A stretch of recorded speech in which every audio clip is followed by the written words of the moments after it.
Alright. Ok. Alors, bonsoir, bonsoir, bonsoir, bonsoir, bonsoir. Bonsoir tout le monde. Bonsoir l'Afrique. Bonsoir la Côte d'Ivoire. Bonsoir de partout que vous êtes dans le monde. Je vous dis tous bonsoir. J'espère que tout va bien chez vous. J'espère que tout va bien dans vos différentes familles. J'espère que tout le monde va bien. Alors, il faut que tout aille bien. Ok? Voilà. Alors, ce soir, on va faire une petite vidéo. Ok? Voilà. Il se fait un peu tard, mais j'ai pas le choix. Alright? Ok. Alors, on va faire une petite vidéo. Et dans cette vidéo, on va parler un peu de l'Église catholique parce que je vous ai toujours dit que le Seigneur n'est pas dans l'Église catholique, mais je vous ai jamais expliqué pourquoi cela. Ok? Voilà. Donc, on va parler un peu de ça. Et puis, on va essayer de parler un peu de Mali, si possible, la Côte d'Ivoire. Si j'ai le temps, on va parler de tout ça. Si je n'ai pas le temps, je vais m'arrêter là où je dois m'arrêter. Et puis demain, si j'ai le temps, je vais revenir encore, je vais compléter avec une autre vidéo. Ok? Voilà.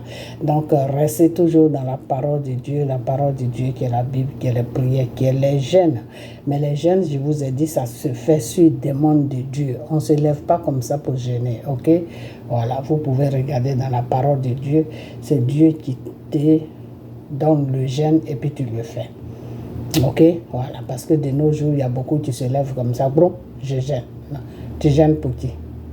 Ok? Voilà. Donc, attends que Dieu te donne et puis tu vas jeûner. Ou si tu veux, tu peux prier tout simplement, demander à Dieu que oui, pour tel problème, pour telle raison, je veux prendre quelques jours de jeûne devant ta face et écoute ton cœur, les pensées de ton cœur qui vont venir à toi. Si c'est oui, tu le fais. Si c'est non, ou s'il n'y a pas de réponse, tu ne le fais pas.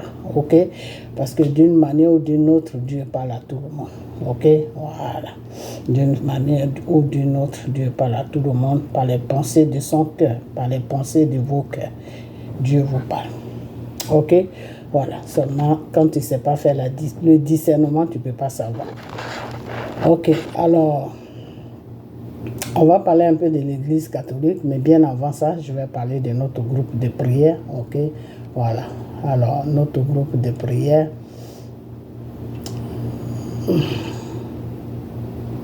c'est bien, on prie, ok? On est en famille, on prie, ok? Mais seulement, il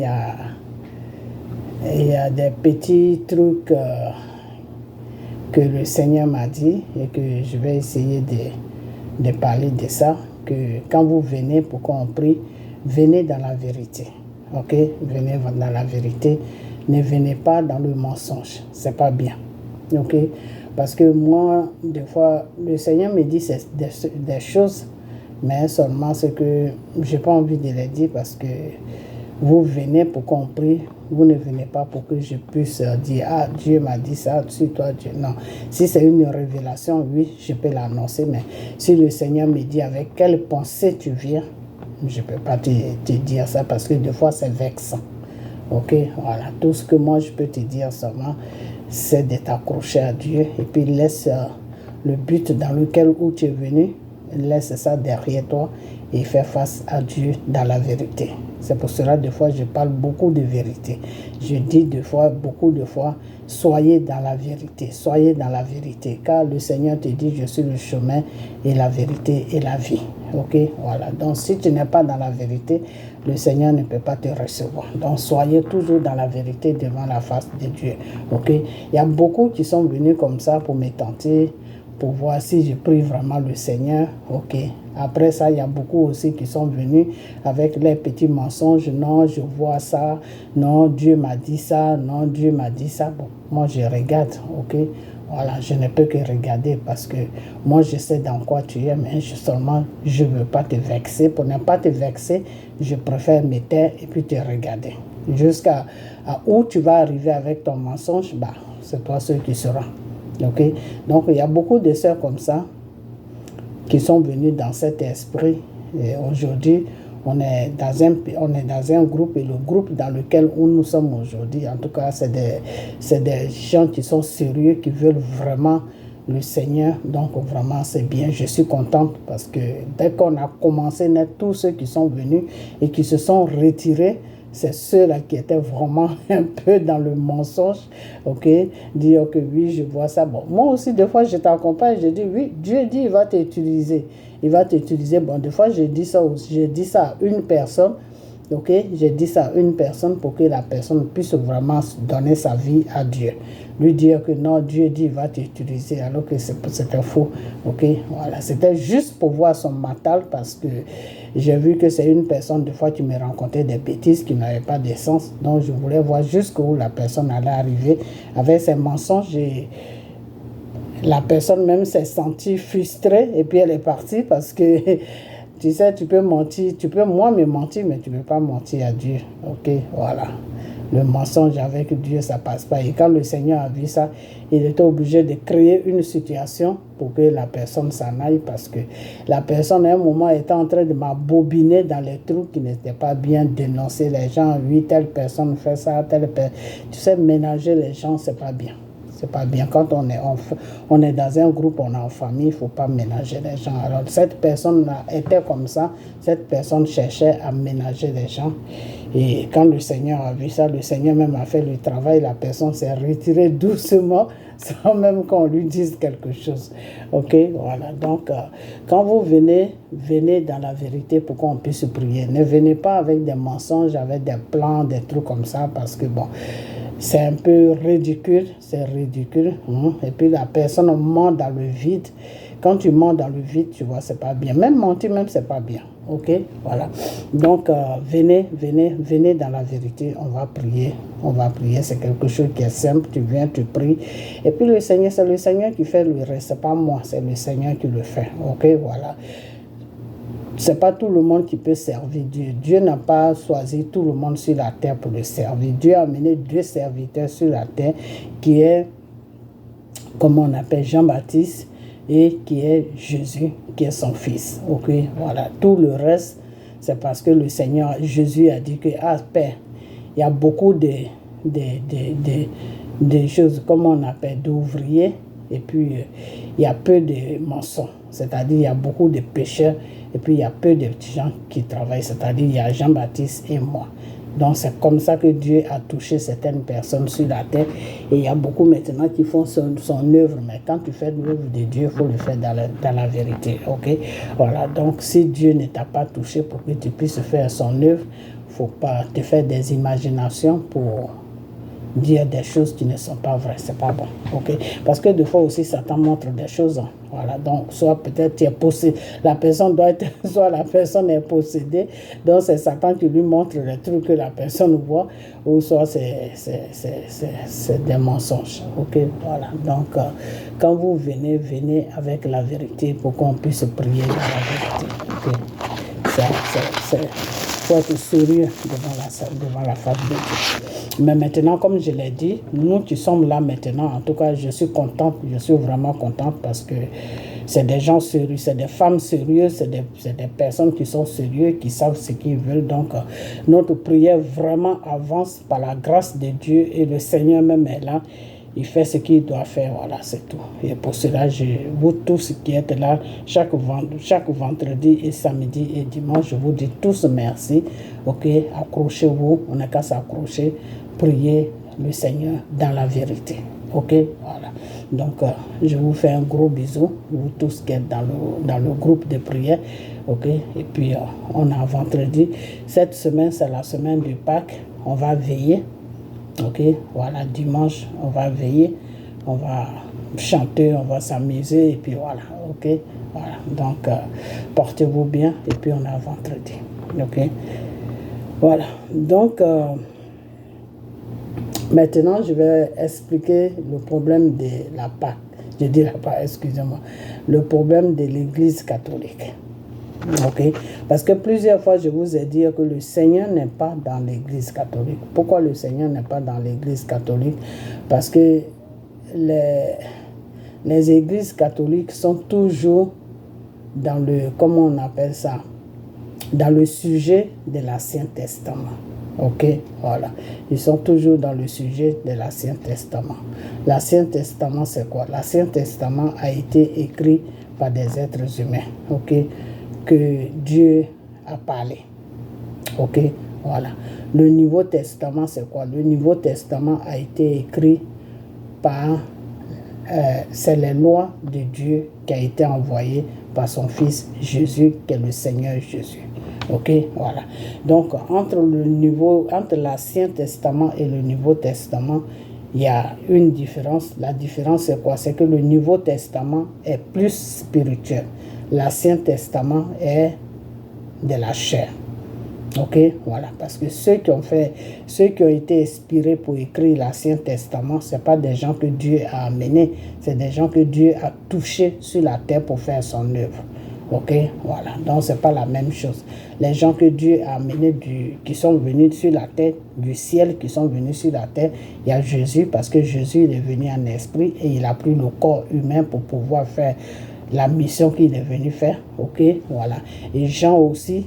Jean, c'était pareil aussi, ok, voilà, Jean, il est venu, son nom pour, le rôle qu'il est venu faire, c'était pour prévenir les gens que Dieu allait venir, les gens doivent se baptiser, ils doivent confesser, ils doivent, comment on appelle ça, laisser les mauvaises, les anciennes habitudes, ok, donc Jean, lui, il est venu, le Seigneur l'a amené en tant qu'un esprit pour préparer la terre avant que Jésus n'arrive. Ok, voilà. Donc son vrai nom de chose, c'est Élie. Ok, Jean, c'est Élie. Ok, voilà. Donc, comment on appelle ça?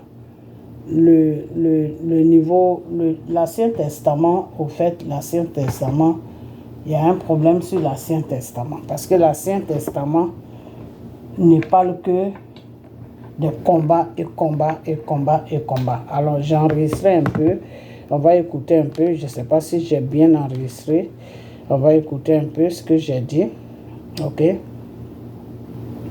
parce que des fois c'est des aspirations qui viennent. Okay. Jésus a tout. Oh là là, je suis sur n'importe quoi. Ok, alors aujourd'hui on va parler de...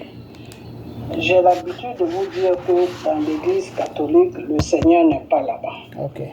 Vous tous qui êtes dans l'église catholique, vous qui cherchez vraiment le vrai Dieu, celui qui nous a libérés de la mort, celui qui a été sur la croix de Golgotha pour que nous puissions vivre. Si c'est lui vraiment que vous cherchez, sortez de l'église catholique, parce que l'église catholique ne prie pas le vrai Dieu qui est le Seigneur Jésus. Les pratiques de l'église catholique, c'est plus dans l'Ancien Testament. Dans l'Ancien Testament. L'Ancien Testament te dit quoi? L'Ancien Testament te dit que ça a été écrit sur la base de la chair. Pourquoi sur la base de la chair? Parce que c'est des êtres humains qui ont mis eux-mêmes les lois et qui ont écrit ça. Ok, voilà. Le Nouveau Testament, c'est le Seigneur Jésus qui est venu sur la terre, qui a apporté les lois dans lesquelles nous pouvons vivre. Le Seigneur Jésus est venu sur la terre et il nous a imposé des lois pour que nous puissions vivre avec ces lois qui est ces 10 commandements, qui est tout ce qui est dans le Nouveau Testament. Yeah.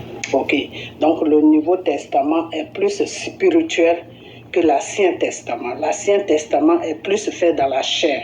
Parce que ceux qui ont écrit l'Ancien Testament, c'était des gens comment on appelle ça, que Dieu utilisait, mais ils n'étaient pas en esprit, ils étaient en chair.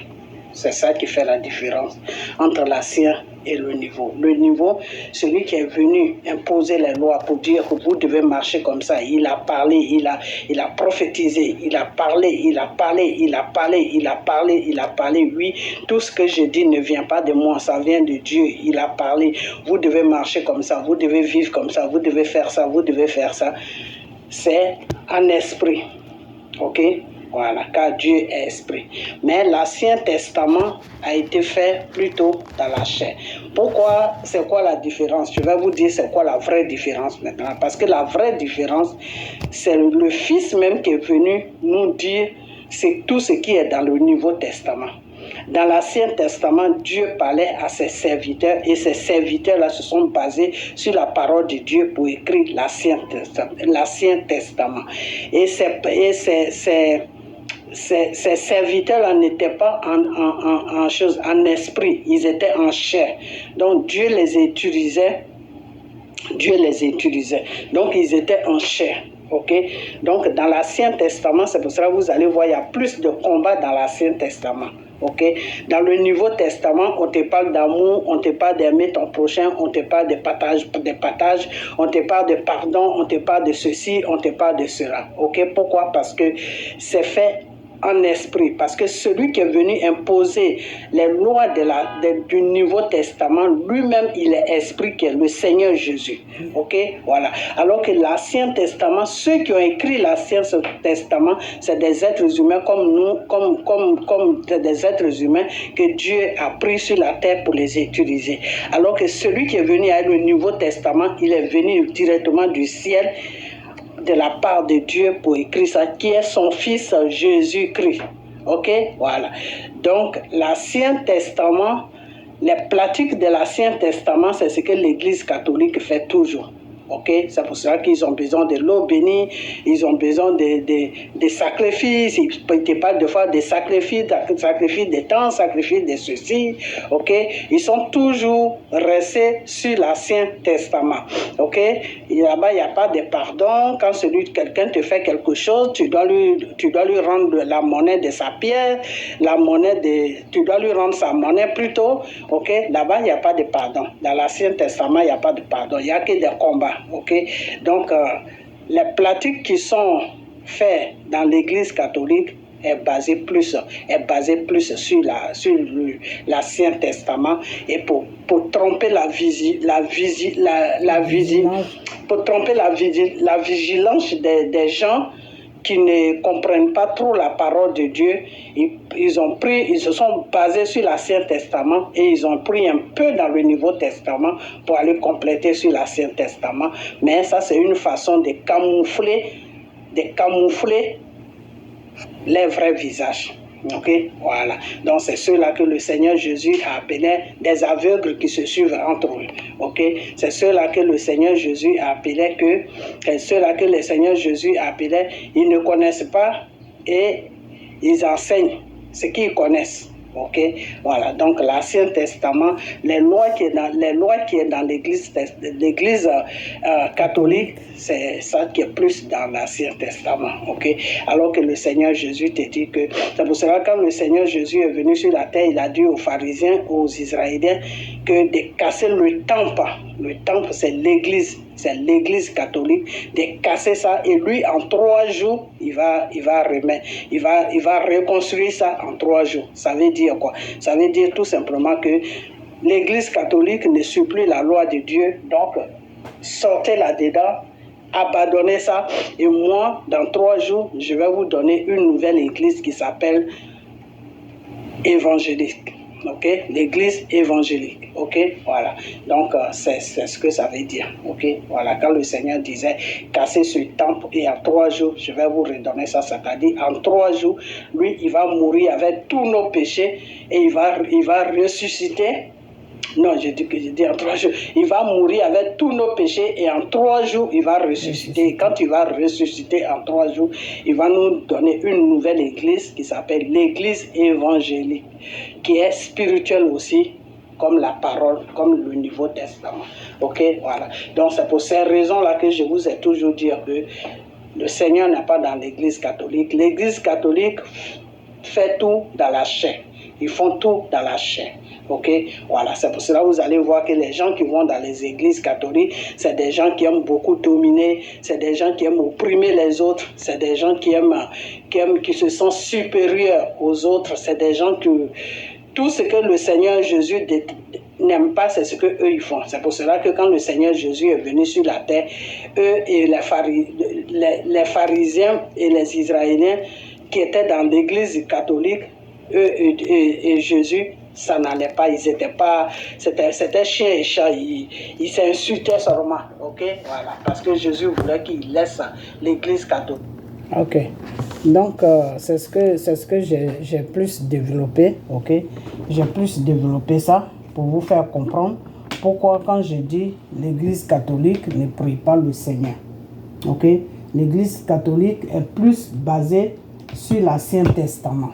Ok, l'Ancien Testament, le Seigneur Jésus, quand il est venu sur la terre, c'était pour démolir l'Ancien Testament. C'est-à-dire, les lois qui sont dans l'Ancien Testament, on ne doit plus vivre avec ça. On doit vivre avec un nouveau testament qui est les nouvelles lois de notre Père, le Seigneur Jésus. Ok, et c'est pour cela qu'il disait aux pharisiens que oui, cassez ce temple et en 3 jours, je vais le remettre à corps. Je vais construire un autre temple en 3 jours. Qu'est-ce qu'il voulait dire tout simplement?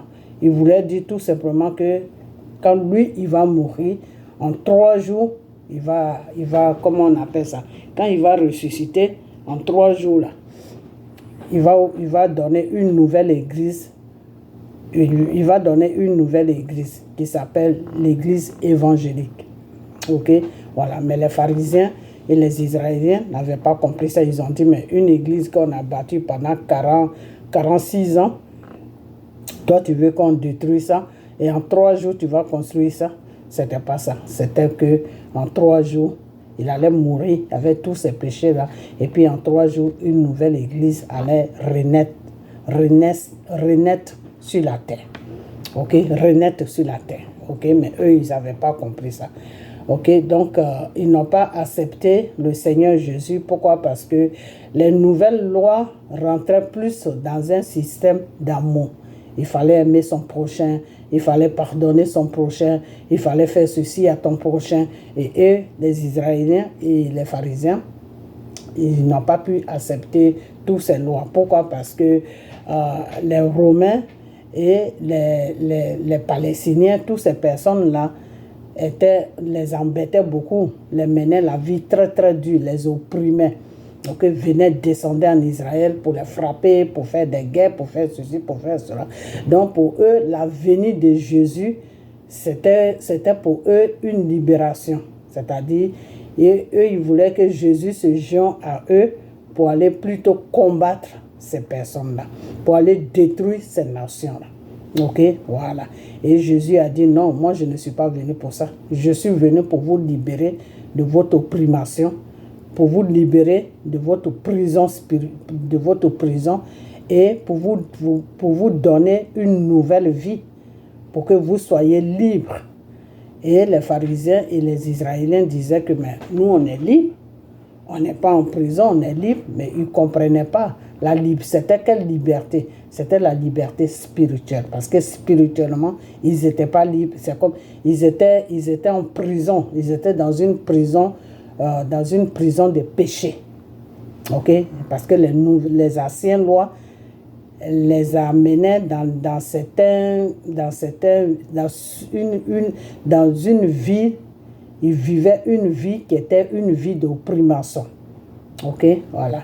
Alors que le Nouveau Testament te dit que une fois que tu as reconnu que le Seigneur est ton Créateur, ton Sauveur, ok, et puis tu acceptes de marcher avec ses lois et de vivre avec ses lois, bah, le péché te fuit complètement. Tu es délivré du péché. C'est pour cela que le Seigneur, vous allez voir, quand il est venu sur la terre, quand quelqu'un venait vers lui et puis il lui donnait soit la guérison, après il lui disait tu es pardonné de tous tes péchés, mais ne pêche plus. Et eux, ils ne comprenaient pas ça parce que c'est Dieu seul qui pouvait pardonner les péchés d'un être humain, pas Jésus, parce que pour eux, Jésus était juste le Messie. Jésus était un envoyé de Dieu, comme Jean a été envoyé. Ok, donc Jésus était juste un envoyé de Dieu. Pourquoi est-ce que il dit aux gens tes péchés sont pardonnés? Donc pour eux, Jésus était dans une abomination. Ok, c'est pour cela qu'ils n'ont pas compris Jésus. Pourquoi? Ils n'ont pas compris le Seigneur Jésus parce que Ils étaient déjà habitués à les lois. Et ces lois-là leur donnaient l'autorité sur les prochains. Ok? Ces lois-là leur donnaient l'autorité sur les prochains, c'est-à-dire dans l'Église catholique, tous ceux qui sont au devant de l'Église catholique, quand ils finissent de parler, le peuple ne peut plus parler. Ok? Voilà. Quand tu dis quelque chose qui est mal placé, tu n'as plus droit à venir à l'Église qui était le synagogue. Ok, tu n'as plus droit à rentrer dans le synagogue, ok, parce que tu as dit quelque chose qui n'a pas plu à quelqu'un qui est au devant, ok, voilà. Alors c'est tout ça que Jésus lui voulait enlever pour dire que non, vous êtes entre vous des frères et sœurs, vous devez vous aimer, ok. C'est pas parce que ton frère t'a dit la vérité que tu vas lui interdire de venir prier, ok. Donc c'est ces lois-là que le Seigneur Jésus voulait leur imposer.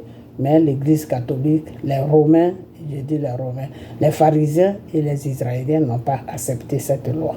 Et cette loi est restée toujours dans l'Église catholique, c'est-à-dire l'ancienne loi est toujours restée dans l'Église catholique. Ok? C'est toujours resté dans l'Église catholique. Il y a des sacrifices. C'est pour cela que vous allez voir que les gens qui vont dans les églises catholiques, ils ont la facilité d'aller voir des marabouts. Parce que pour eux, Jésus n'est pas mort sur la croix de Golgotha pour les péchés. Ok, voilà. Pour eux, c'est le sacrifice.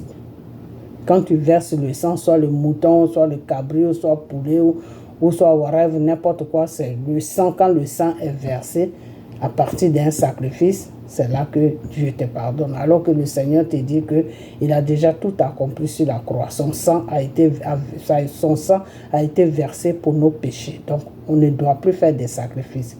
Quand tu as un problème, tu n'as qu'à seulement fraîchir les genoux et évoquer le nom du Seigneur et lui déposer le problème dans sa main. Et puis, toi, tu n'as plus rien à faire. Et crois en lui et ça va s'arranger. Ok? Alors, l'Église catholique ne connaît pas ça. Pour l'Église catholique, il faut toujours faire recours à des sacrifices. Ou bien, il faut toujours donner des sommes d'argent qui fait que tu es pardonné. En fait, des trucs comme ça. Ok? Voilà. C'est ça que des fois, les sacrifices, tu dois offrir quelque chose. Tu dois donner quelque chose à l'Église. Tu dois donner ceci. Alors que le Seigneur Jésus te dit que tout ça là, c'est des abominations. Ce n'est plus en jour. Ok, voilà. C'est la nouvelle loi maintenant qui est en jour. Ok, crois seulement à ton Dieu et applique sa loi, c'est-à-dire comment on appelle sa parole, applique sa parole et applique ses commandements et puis c'est bon. Tu n'as pas besoin de faire autre chose à part ça. Ok, donc c'est pour cela que je vous ai toujours dit que dans l'Église catholique, le Seigneur Jésus n'est pas là-bas. Parce que quand il est venu sur la terre, il n'a pas reconnu l'Église catholique en tant que l'Église de son Père. Ok, voilà. Mais néanmoins, c'est la première Église que le Seigneur a déposée sur la terre. Mais aujourd'hui, depuis la venue de Jésus, l'Église catholique ne fait plus partie des Églises de Dieu. Ok, voilà, parce qu'ils n'ont pas accepté la loi de Dieu. Ils ont accepté eux-mêmes leurs propres lois. Donc, leurs propres lois, c'est quoi? Ben, c'est la chair. La chair, c'est quoi? Ben, c'est Satan. Ok, voilà, c'est tout simple. Ok, voilà. Donc, c'est pour cela que je vous dis chaque jour que dans l'Église catholique, le Seigneur n'est pas là-bas. Parce qu'ils n'ont pas accepté la loi que le Seigneur a amenée. C'est cette loi qui te libère de l'opprimation de Satan. Et c'est cette loi qui te donne droit en tant qu'un enfant de Dieu. Un enfant de Dieu. Ok, voilà. Et c'est cette loi, Dieu a envoyé son seul Fils unique pour nous libérer des péchés. Et ce Fils-là, toi tu dis que c'est les lois qu'il a apportées, toi tu ne peux pas accepter ça. Tu vas toujours rester avec les lois d'Abraham, les lois de Jacob, les lois de Moïse, c'est que tu es en chair, c'est que tu es en train de faire l'œuvre de Dieu en chair. Et quand tu fais l'œuvre de Dieu en chair, tu es en train d'adorer Satan. Ce n'est pas Dieu que tu adores. Car le Seigneur te dit que adorez-moi en esprit et en vérité. Ok, voilà. Donc, c'est pour cela que je vous ai toujours dit que dans l'Église catholique, le Seigneur n'est pas là-bas. Quand le Seigneur est esprit, il n'est pas chair. Ok, voilà. Donc, voilà les raisons qui font que je vous ai dit ça et ce qui est la vérité. Ok, voilà. Parce que l'Église catholique, alors pour tromper la vigilance des gens, qu'est-ce qu'ils ont fait? Ils se basent toujours sur les Anciens Testaments, mais ils prennent un peu de paroles dans le Nouveau Testament pour compléter sur l'Ancien Testament. Donc, si tu ne connais pas le système, tu vas croire que ils sont dans la vérité, mais en fait, ils ne sont pas dans la vérité. Ils ne sont pas dans la vérité parce qu'eux, ils sont toujours restés sur les anciennes lois. Et c'est ces lois-là que les Israéliens pratiquent aujourd'hui. C'est pour cela qu'ils ont des totems sur ça. Ils ne doivent pas faire ça, ils ne doivent pas manger ça, ils ne doivent pas faire... Voilà, c'est pour tout ça. OK? Et c'est pour tout ça aussi que le Seigneur les a tourné le dos parce qu'ils n'ont pas voulu accepter de marcher avec Dieu dans la vérité. Ok, voilà. Parce que Dieu te dit que sois dans la vérité avec moi. Les lois que je suis venu avec pour te libérer de tout péché. Si tu n'acceptes pas ces lois-là, c'est que tu n'es pas dans la vérité avec moi parce que je ne me reconnais plus dans l'Ancien Testament. Ok, je me reconnais dans le Nouveau Testament. Parce que tout ce qui est dans l'Ancien Testament, c'est des êtres humains qui ont fait ça, qui étaient en chair. Et dans le Nouveau Testament, c'est mon Fils qui est venu sur la terre qui a amené ces lois-là pour que vous puissiez marcher avec ça. Et c'est pour cela que vous allez voir, comme je l'ai dit tout à l'heure, le Nouveau Testament, quand tu dois le lire, tu dois confier ça à Dieu. Tu dois dire, Seigneur, je vais lire ta parole et que tu m'ouvres les oreilles spirituelles et les yeux spirituels pour que je puisse comprendre et voir ta parole, pour que je puisse comprendre, pour que je puisse plutôt voir et comprendre ta parole que je vais lire. Et que tu m'accompagnes dans ta parole. Tu demandes à Dieu de t'accompagner dans sa parole parce que le Nouveau Testament est esprit. Donc c'est Dieu maintenant qui t'accompagne là-dedans. Ok, voilà. C'est des hommes qui ont écrit ça. Mais celui qui a amené les lois, il est esprit qui est le Seigneur Jésus. Ok, voilà. Car Jésus n'est pas en chair, il est esprit. Ok, Jésus c'est le Saint-Esprit. Ok, voilà. Donc c'est pour toutes ces raisons-là que je vous dis que dans l'église, le Seigneur n'est pas dans l'église catholique parce que les Israéliens et les pharisiens, ils sont toujours restés sur l'ancienne loi. Eux, c'est Abraham et Moïse. C'est tout ce qu'ils connaissent. Ils ne connaissent pas Jésus. Ok, voilà. La preuve en est quand Jésus les a dit que oui, j'étais là avant que Abraham ne soit né. Ils ont lapidé Jésus. Ils ont dit que Jésus est en train de faire des abominations parce que comment lui n'a même pas 50 ans et puis il peut dire qu'il était là avant que Abraham ne soit né. Ça veut dire tout simplement que Jésus est Dieu. Mais eux, ils n'ont pas compris cela. Ok, donc il y a beaucoup de choses qu'ils n'ont pas compris et l'Église catholique est dans ça. Ok, voilà, l'Église catholique est dans ça. Elle reste dans ça. Ok. Voilà. C'est-à-dire, il y a beaucoup de choses qu'ils n'ont pas compris et qu'ils ont préféré suivre la loi de la chair. Ok, voilà. Donc, c'est pour ça que je vous ai toujours dit ça. Alors maintenant, on va passer à... C'est pour cela aussi que vous allez voir que, bon, je l'ai déjà dit, c'est des gens qui aiment beaucoup... dominer, ils aiment beaucoup la domination. Ok, tous les gens qui sont dans les églises catholiques, les prêtres, tout ça, c'est des gens qui aiment beaucoup la domination. Ok, c'est des gens qui aiment la gloire, alors que la gloire revient à notre Seigneur Jésus. Ok, voilà, ils ont vu Jésus comme une menace. Est-ce que vous comprenez? Quand Jésus est venu, ils ont vu que Jésus était une menace pour eux, parce que s'ils doivent plus suivre les lois pour que la population se rabaisse devant eux et qu'ils doivent maintenant suivre la loi de Dieu, ça veut dire qu'eux-mêmes, ils seront obligés de se rabaisser devant Jésus. Donc, c'est des gens qui aiment le pouvoir. Et donc, le Seigneur les a laissé le pouvoir satanique qui est le pouvoir de Satan.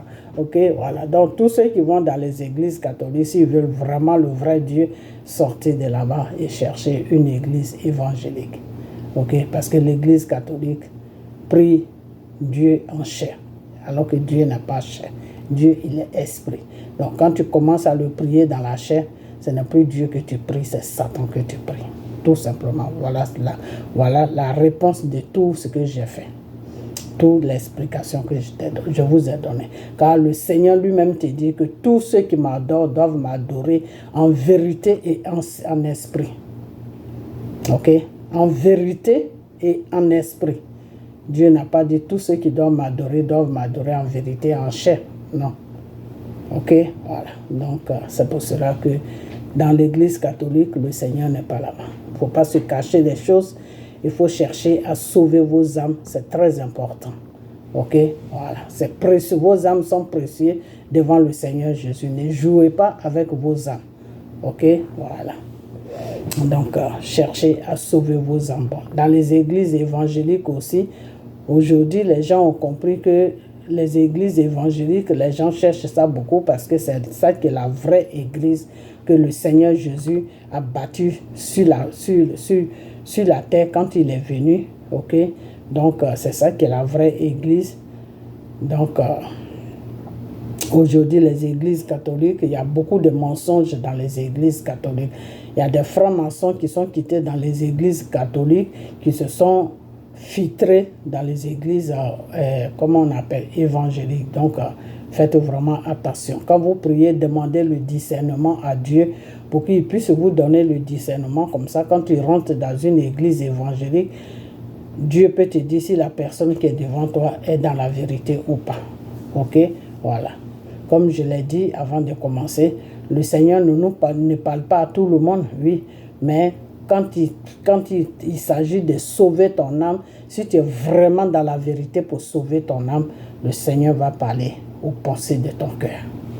Parce que son but, ce n'est pas de te laisser aller en enfer. Son but, c'est de te laisser aller au paradis. Donc, il va tout faire. C'est lui qui t'a créé. Il a tout le pouvoir pour qu'il te fasse comprendre que là où tu es assis, là, il est là où il n'est pas là. Il suffit seulement de prier, de lui demander. Il faut d'abord lui demander, Seigneur, je suis dans cette église. Est-ce que tu es ici?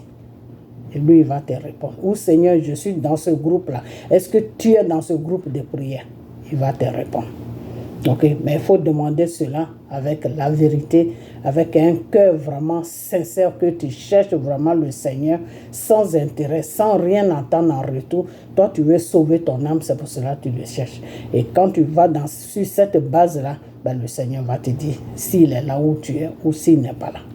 Ok, voilà. Donc, c'est comme ça qu'il faut prier. Donc, je vais m'arrêter là, ok? Je vais m'arrêter là, puis on va parler d'autre chose, ok? Voilà. Donc, comme je disais, on va d'abord finir ça.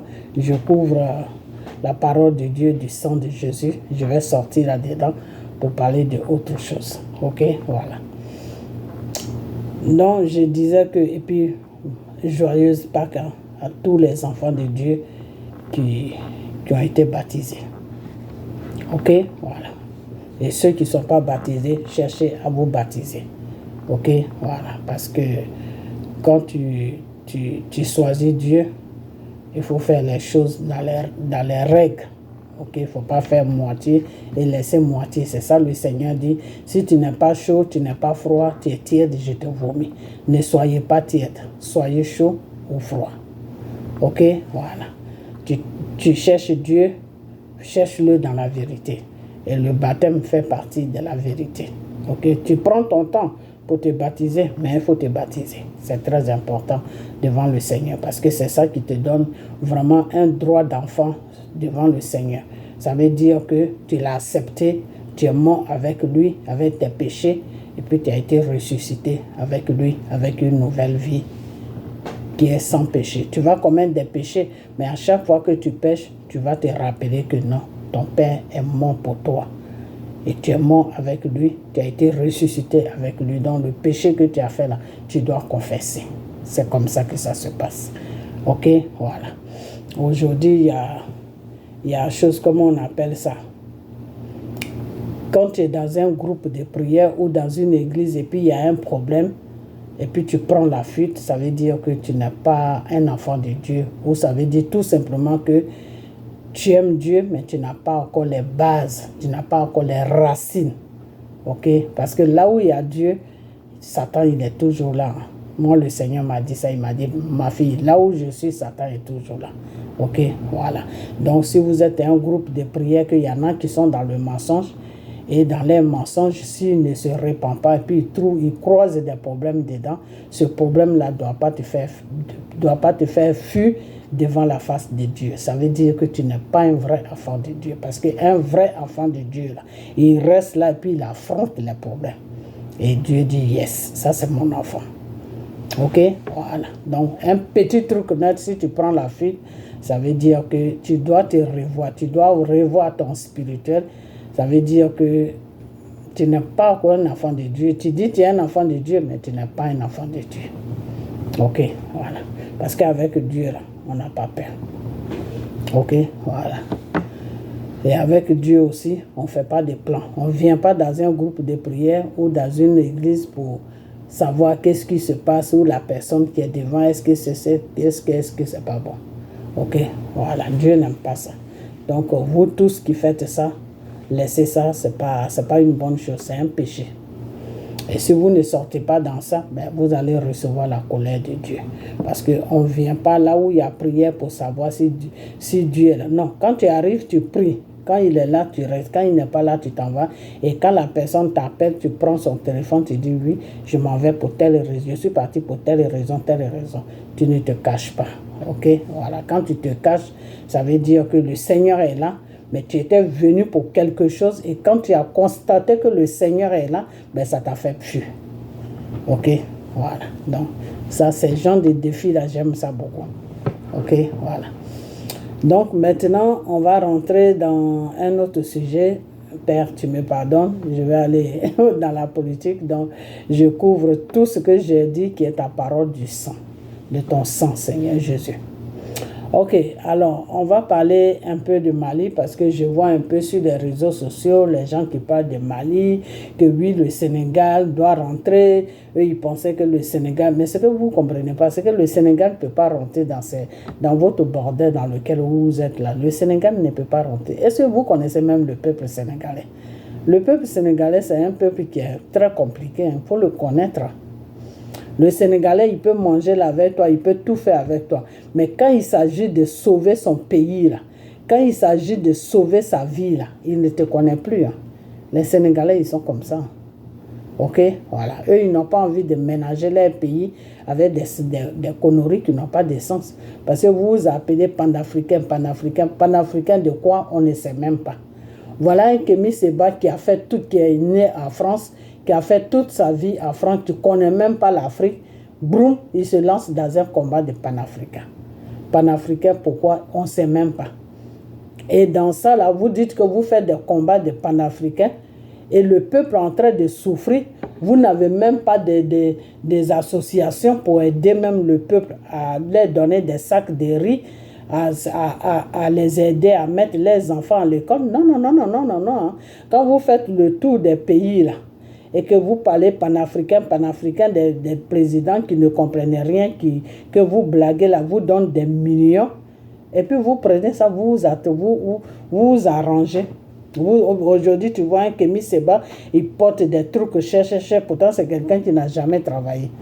Vous ne trouvez pas que vous êtes en train, c'est vous-même qui êtes l'ennemi de l'Afrique. D'après Alpha Blondy, il dit l'Africain, il dit l'ennemi de l'Africain, c'est l'Africain lui-même.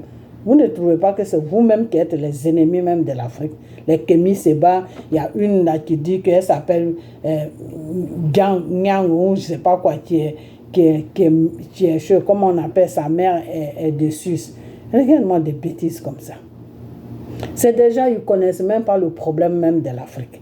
Ils ne connaissent rien. Et ces gens-là, tu vas les voir, hein, ils ne vont pas déposer même un petit restaurant sur l'Afrique, dans un pays pour dire que oui, les enfants qui n'ont pas à manger ou les gens qui n'ont pas à manger, on a créé un grand restaurant quelque part, rentrer là-bas et puis manger. Non, les Kémy Séba, là, c'est des gens, ils ne font pas ça. Quand on dit panafricain, là, c'est tout ça qui fait partie de la panafricaine.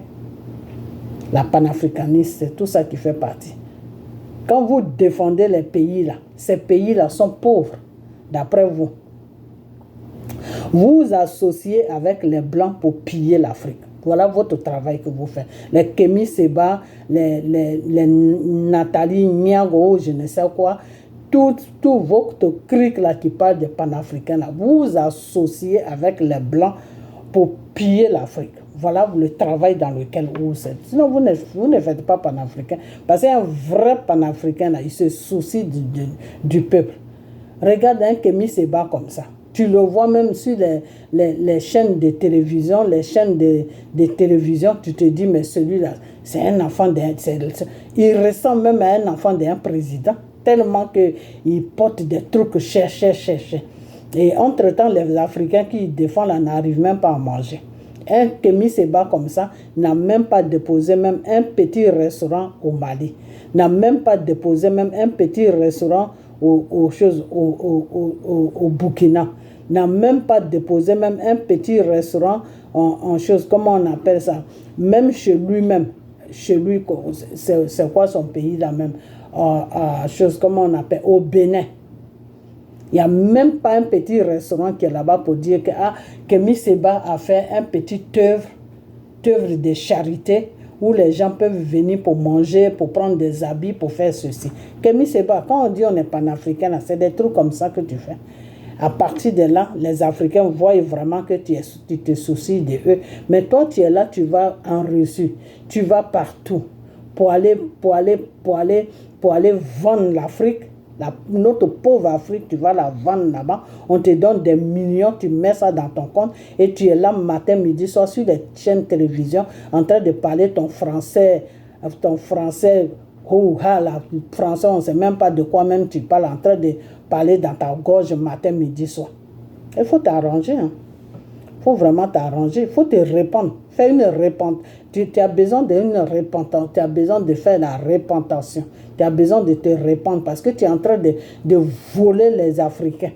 Mais eux, ils n'ont pas encore compris ça, ils croient que c'est quelqu'un qui va libérer l'Afrique. Ça fait des années que Kémy Séba que tu es panafricain. C'est quel pays tu as libéré? Tu as libéré quel pays? Voilà, tu as mis le Mali dans les problèmes, tu as mis le Burkina dans les problèmes.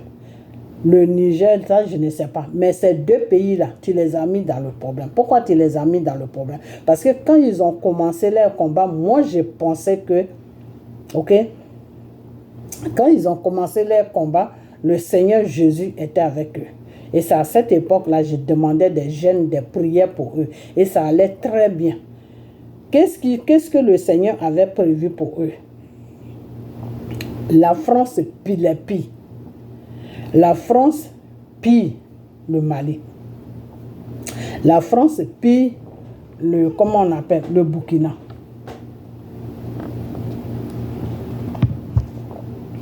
Le problème, c'était quoi? Que ces gens-là qui ont pris la tête du Burkina et du Mali, ils vont maintenant s'asseoir sur une table avec la France pour renouveler tous les contrats. Tous les contrats où quand c'est 100%, puis la France prend 90%. Là. Et puis la population se retrouve à elle est 10%, à elle est 5%. Là. C'était pour renouveler maintenant tous les papiers pour dire que non, même si on n'a pas les machines pour exploiter nos richesses nous appartiennent. Donc quand vous venez avec vos machines que vous nous aidez à exploiter, vous devez prendre peut-être 20% ou 40%. Je dis 40%. 20% ou 30%. Et le reste, si c'est 20%, nous on a 80%. Si c'est 30%, on a 70%. Avec ça, on peut supporter nos populations. Voilà la négociation que ces gens-là devaient faire avec la France. Parce que arrivé à un certain moment, la France était dos au mur. Ils n'avaient pas le choix que d'accepter. Ok? Mais non. Vous, les Kémy Séba, là, vous êtes venus bourrer la tête à Assimi Goïta avec l'autre criminel, le djihadiste, le rebelle, Soro qui est assis là-bas. Vous vous êtes mis ensemble pour bourrer la tête au monsieur. Bourrer la tête à ce monsieur, à celui-là que j'ai appelé mon gros bébé là, qui se promène partout. Il n'a même plus de direction là. IB, lui bourrer la tête. Aujourd'hui, vous avez pris ces deux présidents-là, enfin, ces deux je ne sais quoi là, ces 2 coups d'État là qui sont venus au pouvoir, eux-mêmes ils ne savent même pas pourquoi ils sont venus au pouvoir, Assimi Goïta avec Ibé là. Les 2 même ne savent même pas ce qu'ils sont venus faire au devant de ces pays, du Mali et du Burkina. Eux-mêmes, ils ne savent plus. Ils ne savent même plus où ils sont même. Ils ne savent même plus dans quelle direction même ils sont. Tout ça pourquoi? Parce qu'ils ont subi quelqu'un qui s'appelle Kémi Séba, quelqu'un qui s'appelle Soro, djihadiste, rebelle, criminel de la Côte d'Ivoire. Ils ont suivi ces 2 personnes avec toutes les criques qui est derrière eux là. C'est ceux-là qui suivent pour dire que oui, ils sont panafricains. Ils sont panafricains. Et voilà les Camerounais aussi qui viennent. Ce n'est pas que tous les Camerounais, hein, heureusement que ce n'est pas tous les Camerounais. Il y a le djihadiste des choses, comment on appelle, le porte-parole de ce djihadiste Soro qui vient se mettre là-dedans. Paul Biya qui est assis au Cameroun là-bas, qui ne peut même plus marcher là, qui ne sait même pas ce qui se passe au Cameroun là. Et puis c'est sa femme aujourd'hui avec ses ministres là, qui sont en train de gérer le Cameroun là. Lui, Franck Léo, je ne sais quoi là, celui qui est le porte-parole de Soro là, lui il ne voit pas le Cameroun là. Lui, c'est la Côte d'Ivoire, il est déchaîné sur la Côte d'Ivoire. Si ce n'est pas la Côte d'Ivoire, c'est le Mali ou c'est le Burkina. Mais le Cameroun qu'il a vu naître là, le Cameroun, là où se trouve son nombril qui a été enterré au Cameroun avant qu'il n'aille en France là, le Cameroun qui est sa patrie là, non, il ne parle pas de Cameroun. Non, le Cameroun ne l'intéresse pas. Quand il demande à un Camerounais, non, Paul Biya, il est presque mort, il n'a qu'à rester au pouvoir. Mais quand c'est pour foutre les nez dans les histoires, dans les pays des autres là ils sont premiers. Regarde-moi, avec une injustice comme ça en Afrique, là, comment l'Afrique peut évoluer? L'Afrique ne peut pas évoluer. L'Afrique ne peut pas évoluer. L'Afrique, c'est un continent, mais on n'est pas tous ensemble. Chaque pays a ses problèmes, chaque pays a ses soutiens et ses présidents. Toi, Franck, comment il s'appelle même ce porte-parole de ce rebelle-là, Soro, là, ce Camerounais-là. Toi, tous les problèmes qui sont au Cameroun, là, tu n'as pas encore fini avec ça. Mais si matin, midi, soir, quand tu te réveilles, là, Côte d'Ivoire est devenue ta brosse à dents. Mali est devenu ton eau pour te rincer la bouche. Burkina est devenu ta pâte de dentifrice. C'est-à-dire Côte d'Ivoire, c'est la brosse à dents. Burkina, c'est la pâte dentifrice. Mali, c'est l'eau pour te nettoyer le visage. Je dis le visage, pour te nettoyer la bouche. Le porte-parole, il dit, il est porte-parole de quoi? C'est lui seul qui sait. De toute façon, il ne peut être qu'un porte-parole d'un criminel comme un djihadiste de Soro. Ok? Donc, Soro, ce que je vais te dire, c'est que toi et ton gigolo qui est sur la France, là, qui se dit camerounais, là, il faut lui montrer un peu la direction du Cameroun. Au Cameroun, là, il y a beaucoup de problèmes là-bas. Le Cameroun même est rassasié des problèmes. Donc, ceux-là, ils ne parlent pas de ça. Il y en a aussi qui sont sur des plateaux de télévision là-bas. Ils disent que c'est des panafricains, c'est des choses, comment on appelle, journal parlé qu'ils font, je ne sais pas ce qu'ils font là-bas. C'est là-bas que tous les perdus qui disent que combat ils font là, c'est là-bas ils vont s'exprimer. C'est quoi ce bordel? Vous ne pouvez pas laisser vous ne pouvez pas foutre la paix à l'Afrique. Vous ne pouvez pas foutre la paix à l'Afrique. Vous ne pouvez pas libérer l'Afrique. Quand vous-même vous venez là, c'est pour piller l'Afrique. Vous êtes encore plus dangereux même que la France. Les Kémi Séba, les rebelles de Soro, tous ces djihadistes là qui tournent autour, qui disent qu'ils parlent pour la Côte d'Ivoire là, vous êtes encore plus dangereux même que la France. C'est-à-dire, moi, quand on vous met là, on met la France là, je préfère choisir la France. Parce qu'avec la France, il y a un développement. Mais avec vous, là, il n'y a pas de développement. C'est-à-dire, vous bourrez vos comptes à banque et matin, midi, soir, vous êtes sur les réseaux sociaux. Et panafricain de quoi, mais je ne sais pas. Donc, vous pensez vraiment que le Sénégal que moi, je connais là, va vous suivre dans vos conneries là. Vous avez rêvé, hein. Même rêve, même des fois, quand on fait là, ça devient réalité, mais pour vous, là, c'est grave. Ok? Voilà. Donc, c'est de ça que je voulais parler. Donc, si je vois un panafricain qui attaque le Sénégal ici, là, ce que je vais lui montrer, là, il ne va jamais oublier ça. Voilà. Donc, je vous préviens d'abord, laissez le Sénégal tranquille. Parce qu'eux, ils ont envie d'évoluer, ils n'ont pas envie de faire marche arrière. Vous voulez faire marche arrière, ben continuez avec les Kémi Séba. Kémi Séba ne connaît même pas l'Afrique. Il ne connaît rien. Même son pays, Bénin, là, il ne connaît pas. Il n'a même pas une maison au Bénin là-bas. C'est quelqu'un comme ça que vous suivez, quelqu'un qui est perdu dans la nature, qui n'a pas de direction, qui est en train de s'enrichir sur le dos de la souffrance de l'Afrique. C'est quelqu'un comme ça que vous suivez. Vraiment, vous êtes perdu, hein? Vous êtes vraiment perdu. Et quand je pense que Gbagbo est dans ce merdier-là, je me demande même, Gbagbo, même, c'est quel combat que tu faisais, toi, Gbagbo, même, tu faisais quel combat même? C'est quel combat même tu faisais? Tu faisais quel combat? Franchement, c'est grave, hein? Ok, on va venir maintenant sur PPACI et PDCI. Alors, PDCI, c'est un parti même qui devait disparaître. Parce que quand PDCI se regarde, la PDCI croit que Côte d'Ivoire, là, c'est pour eux. Non, Côte d'Ivoire, là, n'est pas pour eux. Vous savez comment Oufoué est venu au pouvoir? C'est la France de De Gaulle, là, qui a parachuté Oufoué sur le pouvoir. Vous savez qui a lutté avec les colons, là, pour que la Côte d'Ivoire ait l'indépendance? C'est l'Ouest.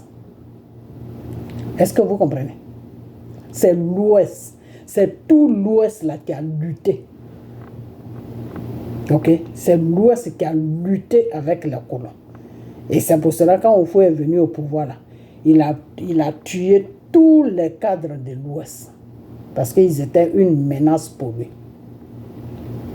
Ok? Il n'a pas pu finir avec Gbagbo parce que Gbagbo était encore jeune à cette époque. Ok? Ça, c'est ma grand-mère qui m'a dit tout. Moi, mes grands-parents, surtout ma grand-mère, m'a tout dit. Donc, je connais toute l'histoire. Ok? Donc, Oufoué, là, il a été parachuté sur la Côte d'Ivoire. La guerre de la libération de la Côte d'Ivoire, là, Oufoué était en France. Il n'était pas sur la Côte d'Ivoire. Vous comprenez? Oufoué travaillait dans le gouvernement des choses, de De Gaulle. Oufoué a été président pendant 48 heures en France là-bas. Ok? Il travaillait dans le gouvernement français au temps de De Gaulle. Est-ce que vous comprenez? Quand nos grands-parents de l'Ouest, là, quand ils ont lutté avec les colons jusqu'à cette époque-là, le Burkina, c'était un seul coin. C'est-à-dire le Burkina était dans la Côte d'Ivoire. Est-ce que vous comprenez? Mais le Burkina était vers le nord. C'était vers le nord, c'était dans la Côte d'Ivoire. Mais c'était vers le nord. Ok?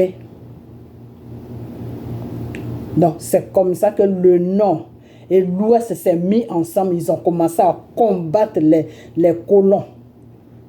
Et les colons ont ils ont reculé, ils sont partis. Et quand ils sont partis, ils ont amené Oufoué. Ils ont dit à Oufoué de parler au peuple ivoirien. Qu'est-ce qu'ils veulent? Ok? Et c'est là que l'ouest et le nord, ils ont dit qu'eux, ils veulent leur indépendance. Ils veulent leur indépendance. Et c'est comme ça que De Gaulle, il a imposé Oufoué à Côte d'Ivoire. Il a dit, bon, on va vous donner votre indépendance, mais c'est celui-là qui va vous gouverner. Et parce que ils maîtrisaient déjà Oufoué, quand Oufoué était déjà dans leur système. Parce que Oufoué était dans leur gouvernement sur la France. Donc Oufoué était déjà les outils. Ok? C'est comme ça qu'ils ont posé Oufoué. Et quand ils ont posé Oufoué, c'est les gens de l'Ouest même qui ont accepté Oufoué. Ils ont dit d'accord, du moment que c'est un Ivoirien, il n'y a pas de problème. Mais vous là, on ne veut plus vous voir. Ok? Et c'est comme ça qu'ils ont dit, après quand ils ont posé Oufoué en tant que président, après ils ont donné l'indépendance à la Côte d'Ivoire. Ok? Parce que c'est les conditions qu'ils avaient données. On va vous donner votre indépendance, mais c'est celui-là qui va vous gouverner. Et l'Ouest a dit, tant que c'est un Ivoirien, il n'y a pas de problème, il peut nous gouverner. Mais nous, on veut notre indépendance. C'est comme ça que la Côte d'Ivoire a eu l'indépendance. Ok? Donc après, quand Houphouët, ils ont installé Houphouët, ils ont arrangé, ils ont arrangé Houphouët tout là. Je parle des Français, hein, quand ils ont fini d'arranger Houphouët tout là, c'est là maintenant ils ont dit à Houphouët de diviser le Burkina Faso. Ok, de diviser ça. Pour ne pas que ça fasse partie de la Côte d'Ivoire. Parce que les colons là, ils ont vu que le nord et l'ouest là se mettent ensemble, c'est pas bon pour eux. Ok, c'est comme ça qu'ils ont divisé le nord. Et après ça, ils ont divisé aussi l'ouest. Et c'est la partie de l'ouest qu'ils ont divisé là qui est aujourd'hui le Libéria. Est-ce que vous comprenez? Donc vous là, vous la famille de Houphouët là, la Côte d'Ivoire là, c'est pas votre royaume. La Côte d'Ivoire même, ceux même qui ont libéré la Côte d'Ivoire là, c'est l'ouest et le nord. C'est eux qui ont demandé l'indépendance. Mais à cette époque-là, la France, les hommes de confiance étaient Houphouët. Parce que Houphouët était déjà dans leur système. Parce que comment on appelle, l'ouest et le nord, ils n'arrivaient pas à maîtriser ces gens-là. Parce que ces gens-là étaient des révolutionnaires. Ils se révoltaient facilement. L'ouest et le nord, là, c'était des gens qui étaient chauds. Ils se révoltaient facilement. Donc la France ne composait pas avec eux. Ok? Et c'est comme ça qu'ils ont imposé Houphouët. Et après, quand ils ont dit à Houphouët de diviser le Burkina, de diviser la moitié, de diviser le Burkina, quand ils ont fini de diviser le Burkina, là, hein, ils ont divisé aussi l'ouest pour faire Libéria. Quand ils ont fini, quand ils ont dit à Houphouët de diviser tout ça là, c'est après ça maintenant. Ok? C'est après ça maintenant que la Côte d'Ivoire a eu l'indépendance. Parce que quand ils ont posé Houphouët, ils étaient d'accord pour donner l'indépendance. Mais avant de donner l'indépendance, ils ont dit à Houphouët de diviser. Donc quand Houphouët a fini de diviser, c'est là qu'ils ont donné l'indépendance. Donc ce que Houphouët a divisé là ne faisait plus partie de la Côte d'Ivoire. Parce qu'ils s'étaient déjà divisés, les Français, ils avaient déjà mis la carte, ils avaient déjà tracé comment on appelle ça, ils avaient déjà tracé les plans, donné les noms, Burkina Faso, Haute-Volta ou je ne sais pas quoi, des trucs comme ça. Et après ça, ils ont donné maintenant l'indépendance. Donc une fois qu'on a eu, la Côte d'Ivoire a eu l'indépendance, ces gens-là ne pouvaient plus venir rentrer en Côte d'Ivoire. Parce que c'était deux pays différents. Et c'est pour cette raison que vous allez voir qu'il y a beaucoup de Burkinabés dans le temps, je ne sais pas maintenant, mais il y a beaucoup de Burkinabés qui étaient sur la Côte d'Ivoire. Tous les gens qui travaillaient dans les plantations de nos parents, c'était tous des Burkinabés. Ok?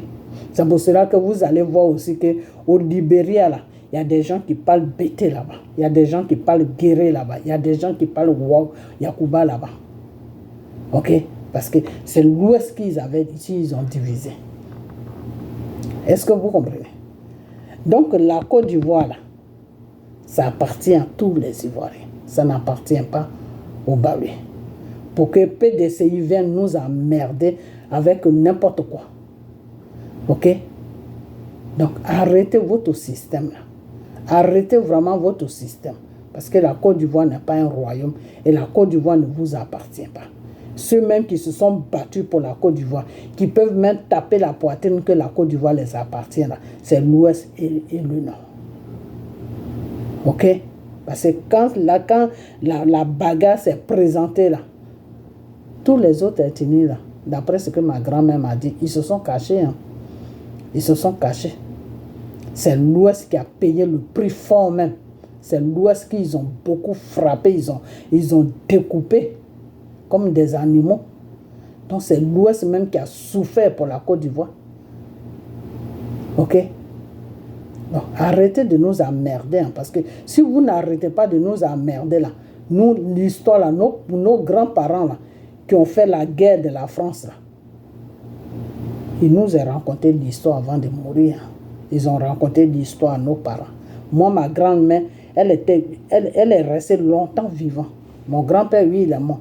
Il est mort quand je vais peut-être dans les 8 ans, 9 ans. Mais ma grand-mère, là, elle est restée longtemps. Elle est restée jusqu'à ce que j'ai 14 ans. Donc, elle m'a raconté beaucoup de choses que je n'ai pas oubliées. Ok? Voilà. Parce que tous les jours, j'étais collé avec elle. J'étais sa petite fille préférée. Ok? C'est avec elle que je partais. Avant, c'était le seau noir là, qu'on prenait pour aller au marché. Là. Je mettais ça sur ma tête et puis on partait au marché. Et quand on finissait le marché, là, je mettais sur la tête aussi et puis on venait à la maison à Trèche. On a une autre grande cour qui est à Trèche. Ok? Voilà. Donc, quand ma grand-mère finit de préparer, là, quand elle finit de boire son demi-vin, là, elle s'assoit sur la natte et puis j'arrache ses cheveux blancs. C'est là qu'elle me raconte tout ce qui s'est passé dans le temps. Ce qu'ils ont vécu. Ok?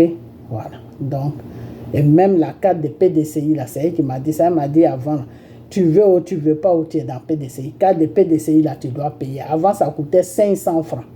500 francs CFA. Les 500 francs CFA, là, tu es dans PDCI, tu n'es pas dans PDCI, tu dois payer. Parce que quand tu vas faire n'importe quel papier, même quand tu vas faire extrait de naissance de ton enfant, là, on te demande carte de PDCI. Ok? Donc, c'est parce que Oufoué nous a traumatisés. Enfin, Oufoué a traumatisé nous parce qu'à son époque, moi, j'étais petite. Hein, j'étais née sur Oufoué, mais j'étais très jeune. Donc, Oufoué a traumatisé nos parents. Et c'est pour ça que vous, les PDCI, là, vous voulez venir nous traumatiser. On va vous dire vos vrais noms, des vauriens comme ça. Vous avez dirigé un pays pendant 40 ans, vous n'avez rien foutu de bon. Vous vous êtes rempli les poches. Dans tous les bureaux, on voyait que les Yao, les Kouadio, les Kwame, comme si la Côte d'Ivoire était pour Kouadio et Kwame. Il faut arrêter vos bêtises. Hein. Il faut arrêter ça. Parce que si vous n'arrêtez pas ça, moi je vais vous dire votre vrai nom. Vous nous emmerdez avec votre PDCI. Là. PDCI là même doit disparaître. Après la mort de Bédier, là, ça devait disparaître parce qu'il n'y a plus personne là-bas. Si vous allez prendre des tiens maintenant pour venir les mettre à tant que des présidents des partis politiques, c'est que vous avez un problème sérieux. Un très sérieux problème. Vous devez même vous asseoir pour pleurer. PDCI doit faire funérailles parce que vous êtes tous des morts vivants dans PDCI. Là. Vous devez faire funérailles parce que PDCI ne vit plus. PDCI s'est éteint depuis la mort de Oufoué. Vous ne savez pas ça encore. Mais moi, je vais vous dire ça. Donc, arrêtez de nous emmerder. Ok? Voilà. Alors, maintenant, toi, Babo, je ne sais pas c'est dans quoi que tu es. Dans quoi que tu es, je ne sais pas. Mais c'est toi celui qui sait dans quoi que tu es. L'autre fois, quand tu es allé voir soit pasteurs, des gens qui appellent pasteurs, pour moi, ce n'est pas des pasteurs, mais c'est toi qui les appelles pasteurs. Quand tu es allé les voir, c'est un message que tu étais en train de passer. En disant que ces gens-là étaient avec toi quand on t'a arrêté. Toi-même, quand tu t'assois et puis tu réfléchis, là, comment quelqu'un qui est un homme de Dieu, qui dit que Dieu l'utilise, il peut être avec toi et puis on t'arrête. Tu ne trouves pas qu'il y a un problème? Donc, quand ils t'ont arrêté là, tes amis pasteurs, tes amis francs-maçons, moi je les appelle francs-maçons, tes amis francs-maçons là, qui se disent pasteurs, là, eux ils ne t'ont pas dit qu'ils allaient t'arrêter. Ils ne t'ont pas dit ça. Ils ne t'ont pas dit ça. Ok, il n'y a pas de problème. Donc maintenant tu viens pour les dénoncer, pour dire que oui, quand j'étais avec eux, ils m'ont arrêté. Après ça, ils sont partis me rendre visite. Bon, il faut arrêter tout ça. On est fatigué avec tout ça. Tu ne veux pas suivre la voie de Dieu, tu es allé te mettre dans une autre voie. Le Seigneur dit que le pouvoir là, ce n'est plus pour toi. Il faut enlever ta main dedans. Tu vas monter, descendre, ce que le Seigneur a dit. Le Seigneur reste toujours sur sa position. Pourquoi? Parce que au fait, même toi-même, Babo, tu ne veux pas gouverner. On t'oblige dans PPACI là pour que tu gouvernes. Parce qu'ils ont besoin de toi. Ils ont besoin ils veulent se servir de toi pour que toi tu montes au pouvoir et puis eux ils vont gouverner. C'est dans ça que vous êtes. C'est-à-dire, les gens vont croire que c'est toi. La même chose qui se passe au Cameroun, c'est ce que les Ivoiriens, c'est ce que PPACI veut faire. C'est-à-dire, on sait que c'est Paul Biya, mais c'est sa femme et toute sa clique là qui est en train de gouverner le Cameroun. Ok? C'est la même chose que PPACI veut faire sur la Côte d'Ivoire. C'est-à-dire, toi, ils vont te mettre devant. Entre-temps, c'est soi-disant ta chose là, avec toutes tes conneries qui sont derrière toi là, c'est eux qui vont gouverner. Alors maintenant, le plan dans lequel ta chose là se trouve, et puis elle est en train de te princer comme un citron pour te dire, fais tout, tu vas aller aux élections, fais tout, tu vas aller aux élections, fais tout, tu vas aller aux élections là. Dans la prochaine vidéo, je vais dire ça.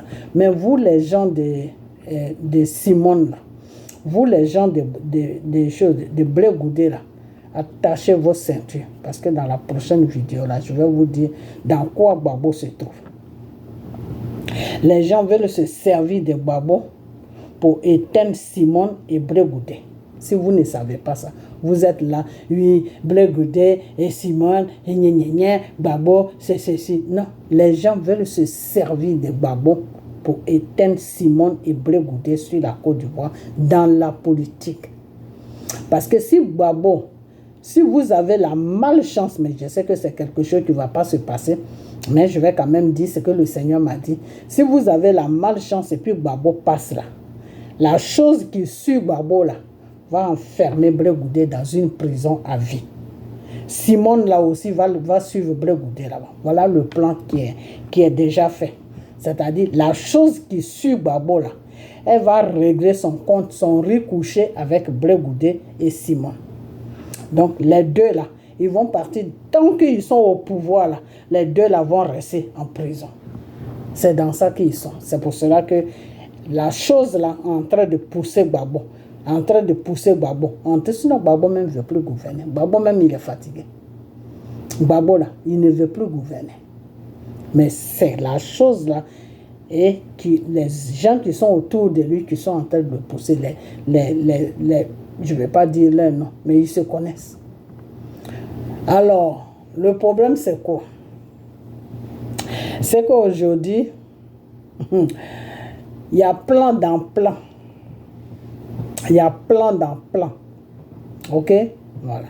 Gbagbo veut se servir de Thiam. Ok? Ok. Thiam aussi veut se servir de Gbagbo. Ok. Ça, c'est le premier plan. Soro veut se servir de Gbagbo. Ok. Ça, c'est le deuxième plan. Gbagbo veut se servir de Soro. Ça fait déjà combien? 1, 2, 3, 4. 4 plans. Donc, eux tous, la PDCI, PPACI, le rebelle de Soro, là, eux tous, là, quand ils se mettent ensemble, chacun veut se servir de chacun. Voilà dans quoi ils sont. C'est tout, hein? C'est dans ça qu'ils sont. Et c'est dans ça que moi, je vais vous combattre. Dans le nom de Jésus, je vais vous combattre. Parce que Draman qui est là, je vous ai déjà dit, foutez la paix à Draman. Laissez-le tranquille. Ok? Voilà. Et Draman, si tu ne veux plus gouverner, là, mets ton petit frère. On va avancer. Jusqu'à ce que le temps de Dieu arrive. Et puis, il va faire le ménage. Et il va mettre quelqu'un de neutre. C'est de ça que je parle. C'est parce que c'est le plan de Dieu. Ok? Voilà. Donc, comme ils veulent régler, ils sont dans le règlement de comptes. Qui va donner un pays à quelqu'un qui vient régler des comptes? Quand on dit un président, là, il vient pour une population. Il vient pour arranger un pays. Mais au fait, Gbagbo et PDCI et le rebelle de Soro, là, ils veulent venir même au pouvoir, c'est pour faire quoi? C'est pour régler des comptes. Soro, lui, il vient pour Draman. Pour tous les gens de Draman, là, pour les poursuivre. Voilà. Maintenant, Gbagbo, lui, il a besoin de Soro parce qu'il sait que derrière Soro, là, il y a le Mali, il y a le Burkina. Il y a le Mali et il y a le Burkina. Maintenant, Thiam, là, lui, il est collé à Gbagbo. Thiam sait très bien que il y a pas de... Ils ne sont pas dans la même vision. Parce que PDCI et la politique de Gbagbo, là, c'est le jour et la nuit. Je ne sais pas quelle coalition qu'ils ont fait. Ok. Ils ont fait coalition pour faire tomber Draman. Mais Draman, là, vous ne pouvez pas le faire tomber. Parce que c'est Dieu même qui l'a mis là. Je vous ai déjà dit et je vais vous dire que si vous ne laissez pas le monsieur là tranquille, là, c'est que Dieu va vous montrer là. Vous n'allez pas digérer ça. À un moment, je disais ça, non. Je disais ça à Bédier, non. Que coalition, dans le Seigneur dit coalition dans lequel où tu es rentré avec Babo là. Si tu mets trahison dedans là, lui Dieu il va te livrer à tes ennemis. Est-ce que Dieu l'a pas livré à ses ennemis? Où est Bédier aujourd'hui? Dieu l'a livré à ses ennemis parce qu'il était dans le mensonge. Ok? Voilà. Donc, je vous dis encore que si vous ne laissez pas Draman Ouattara tranquille, ce que Dieu va vous montrer là, est-ce que même vous pouvez même dormir même avec ça? Eh, vous n'avez pas peur, hein? Ok. Parce que vous venez au pouvoir pour faire des règlements de compte. C'est-à-dire, vous venez déstabiliser la Côte d'Ivoire pour faire des règlements de compte. Donc, les gens qui sont sur la Côte d'Ivoire, là, leur vie, là, c'est de n'importe quoi, là. Vous dites, leur vie n'a pas d'importance. Vous voulez prendre un pays pour faire des règlements de compte. C'est dans ça que vous êtes. Et c'est pour cela que le Seigneur va vous frapper si vous n'arrêtez pas. Si vous ne laissez pas le monsieur tranquille, là, le Seigneur va vous frapper. Parce que ce que vous êtes en train de faire là, c'est dangereux. C'est des abominations. Parce qu'on ne prend pas un pays pour faire règlement de compte. Donc toi, monsieur Babo, s'ils veulent se servir de toi pour faire règlement de compte, ça veut dire que tu es dans la complicité avec eux. Tu es dans les plans. Toi, Babo, tu es dans les plans. Parce que si tu es fatigué là, tu vas leur dire carrément, non, je suis fatigué. Mais tu ne vas pas jouer le jeu avec eux. Ok? Aujourd'hui, tu es allé te lier avec Tchien. Avec Draman, c'est la même chose que tu avais fait. Non, si Draman ne va pas aux élections, moi aussi, je ne vais pas aux élections. Après, quand ça a commencé à chauffer sur toi, oh, ah, chers Ivoiriens, levez-vous parce que Draman, c'est un Burkinabé. Les Ivoiriens se sont levés. Il y a beaucoup qui se sont retrouvés au cimetière. Ok? Aujourd'hui, à quoi tu fais avec Tien? Quand ça va commencer à chauffer sur toi, là, tu vas dire, oh, ah, Ivoiriens, levez-vous parce que c'est un Sénégalais. Donc, toi, Babo, même, c'est toi-même qui es le problème de la Côte d'Ivoire. Mais il y a beaucoup de tes partisans qui n'ont pas encore compris, qui ont besoin de qu'on puisse les délivrer, parce qu'ils ont besoin d'une délivrance. Parce que quelqu'un qui n'est pas délivré, quelqu'un qui est normal, qui n'est pas possédé là, toi, Babo, ne peut pas te suivre. Quelqu'un qui est normal là, ne peut pas te suivre. C'est quelqu'un qui est possédé seulement qui va te suivre. Parce que ta politique là, pour qu'on la comprenne, si Dieu n'aide pas la personne ne peut pas la comprendre. Si Dieu même n'est pas avec toi là, tu ne peux pas comprendre la politique de Babo. Parce que politique de Babo, c'est-à-dire, tu vas croire que c'est une politique qui est bien pour la Côte d'Ivoire, mais c'est une politique qui est là pour détruire la Côte d'Ivoire. Parce que M. Babo même sait très bien qu'il n'a plus envie de gouverner. Il sait très bien que la chose qui le suit là, elle a envie que lui gouverne pour qu'elle puisse régler ses comptes avec Simone et Blé Goudé. Ok? Et avec d'autres personnes qui parlent mal d'elle sur les réseaux sociaux. Donc, elle est dans un règlement de compte. Et dans ce règlement de compte-là, elle a besoin que Babo revienne au pouvoir pour faire son affaire. Et c'est dans ça que Babo, lui, il se trouve. Parce qu'au fait, quand Babo même, il s'assoit là, puis il réfléchit là, est-ce qu'il s'est une fois posé la question même, je vais prendre même le pouvoir même pour faire quoi? Toi-même, Babo, même, tu es fatigué. Quand un président vient au pouvoir, là, c'est pour voyager, c'est pour aller partout, faire des contrats, parler de son pays, prendre des crédits, faire ceci, faire cela. Tu ne peux même plus faire tout ça parce que tu es fatigué. Tu es fatigué, Babo. Et cette fatigue-là, c'est toi-même qui as cherché ça. Quand tu as mis les pieds sur la Côte d'Ivoire, le Seigneur Jésus était avec toi. Il voulait que vous alliez jusqu'à ce qu'il soulève le peuple et puis tu vas prendre ton pouvoir. Tu vas récupérer ton pouvoir. Toi-même, tu as dit non, que tu ne veux pas récupérer ton pouvoir. Aujourd'hui, Dieu n'est plus avec toi. Tu es là, tu vas à gauche, tu viens à droite. On ne sait même pas dans quoi tu es. Il faut arrêter. Il faut arrêter ça. Parce que Dieu est là. Et je vais vous prendre un petit exemple et puis on va arrêter parce que je suis arrivé trop loin. Quand le Seigneur Jésus est venu sur la terre, les Israéliens pensaient que Jésus était venu sur la terre pour se mettre avec eux, pour combattre les autres nations. Ok? Les Romains, les Palestiniens, pour combattre les autres nations. Jésus les a dit que tous ceux-là, ce sont des enfants de Dieu. Je ne suis pas venu sur la terre pour les combattre. Le contraire, je suis venu pour vous dire que c'est vos frères. Vous devez faire la paix avec eux. Vous devez les aimer. Vous devez changer maintenant votre façon de voir, votre façon de faire. Pour que je puisse vous laisser des nouvelles lois qui vont tous vous mettre ensemble. Vous allez vivre en communauté. Les Israéliens ont dit que ah non.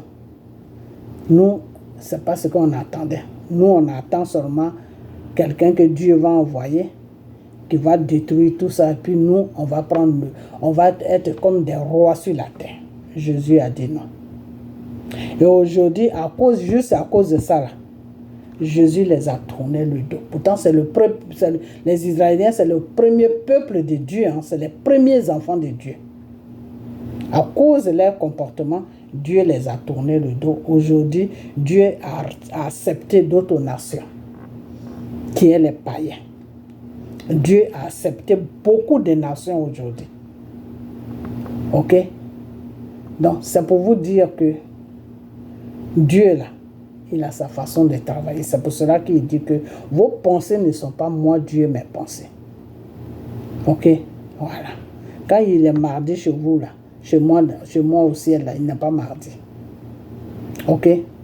Quand il est dans le mois de mars chez vous, là, chez moi au ciel, là, je ne suis pas dans le mois de mars. Donc, vos pensées ne sont pas moi, Dieu, mes pensées. Moi, je suis dans le spirituel, vous êtes dans le monde. La terre que j'ai créée, là, c'est là-bas que vous êtes. Moi, je ne suis pas sur la terre. Moi, je suis au ciel, vous êtes à terre. Ok?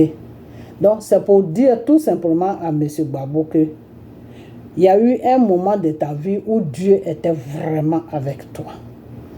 Mais à cause de ton comportement, Dieu t'a laissé. De la façon qu'il a tourné le dos au peuple d'Israël. C'est comme ça qu'il t'a tourné le dos. Mais seulement ce qui est bien chez le peuple d'Israël, c'est que s'il se remet en cause, s'il change leur façon de faire, leur façon de voir, ben, quand le Seigneur va venir au dernier jugement, quand il va venir sur la terre, peut-être qu'il va les accorder un pardon et puis ils vont répandre les choses là où ils ont laissé les choses. Mais toi, Gbagbo, ça ne sera pas pareil. Ça ne sera pas possible pour toi parce que le Seigneur t'a donné beaucoup de chances que tu n'as pas saisies.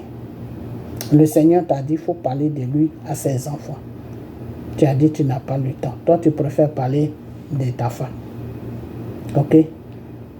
Aujourd'hui, tu te lèves, tu vas quelque part qui se dit église, oui, priez le vrai Dieu, soyez dans la vérité, priez Jésus-Christ, priez ceci, cela. Non, Dieu n'est plus dans ce cinéma-là avec toi. C'est-à-dire, toi, quand tu es dans le besoin, c'est là où tu connais Dieu. Mais quand tu n'es pas dans le besoin, tu ne le connais pas. Non, Dieu ne marche pas comme ça. Dieu, là, il ne marche pas comme nous, les êtres humains, on marche. Non. Dieu a sa façon de marcher. Et c'est toi qui dois le suivre. Ce n'est pas à lui de te suivre. Donc, M. Gbagbo, comme tu voulais que Dieu te suive là, le Seigneur t'a dit qu'il n'a pas le temps de te suivre. C'est toi qui dois le suivre. Donc, aujourd'hui, là, il t'a oublié complètement. Là où Dieu est avec toi, là, c'est qu'il n'y a pas quelqu'un qui va manigancer quelque chose pour te tuer. Oui, parce que ça, c'est quelque chose qui t'a promis qu'il va protéger ta vie jusqu'à ce que lui, Dieu, il t'appelle parce que c'est lui qui va t'appeler. Il va protéger ta vie jusqu'à ce qu'il t'appelle un jour. Mais cette vie-là qu'il dit, il va protéger, là, ça dépend maintenant. Si toi-même, tu vas mettre ta main dans la bouche de loup, ah, mais le loup va couper ta main. C'est comme ça se passe. Quand Jésus est venu sur la terre pour libérer le peuple du péché, il est parti dans le désert pour faire ses 40 jours de jeûne. Et Dieu a envoyé Satan là-bas pour aller le tenter, pour voir si c'était bon, avant que Jésus ne prenne les choses en main. Qu'est-ce que Satan dit à Jésus? que appelle-moi ton Dieu et je vais te donner je vais te donner le monde. Qu'est-ce que Jésus a répondu à Satan? Jésus a répondu à Satan que il est écrit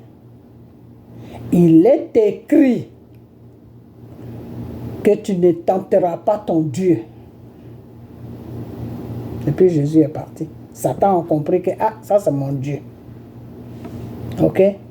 Voilà. Satan est parti encore. Lui, saute d'en haut en bas, les anges de ton Père vont venir. Et il a dit la même chose que Satan, arrière de moi.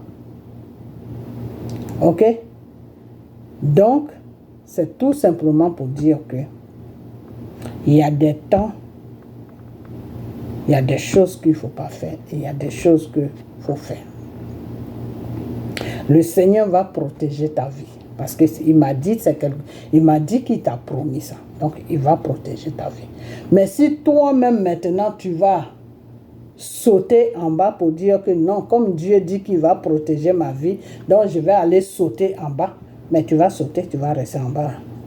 Ah oui, tu vas rester là-bas. Parce que si Jésus avait sauté là, il allait rester en bas. Parce qu'on ne tente pas Dieu. Non, mais c'est Babo, si tu veux tenter Dieu là, mais tu vas rester là-bas. Là où tu vas aller le tenter là, tu vas rester là-bas. Parce qu'on ne tente pas Dieu. Quand Dieu te dit je te protège, il faut poser les actes pour que lui, Dieu, il puisse rester.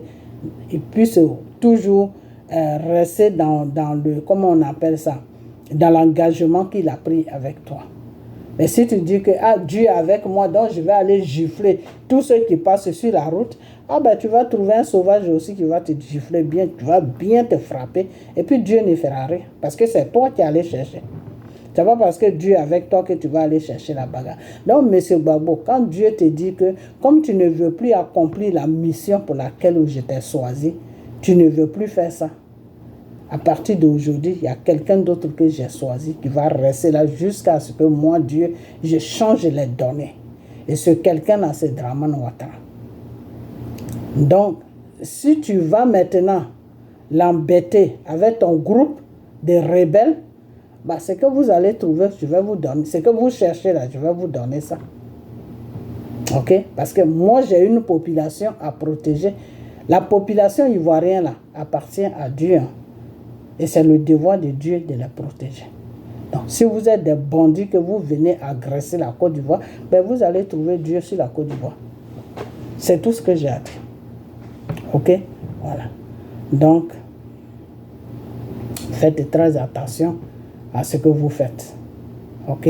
Voilà. Parce que moi, je ne sais même pas dans quoi vous êtes. Ok? Voilà.